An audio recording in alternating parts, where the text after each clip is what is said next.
Welcome to our tutorial on how to mark a group as read on Messenger using your PC with the latest update.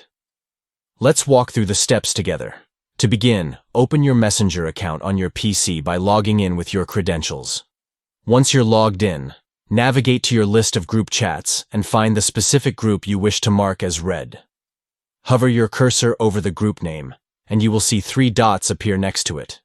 Click on these dots to reveal a drop-down menu of options. From the menu, select the Mark as Read option. This action signifies that you have viewed the messages in that group and helps you stay organized with your conversations.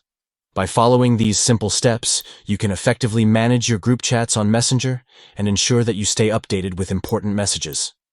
Marking a group as read is a convenient feature that allows you to keep track of your group conversations and maintain clear communication with your contacts.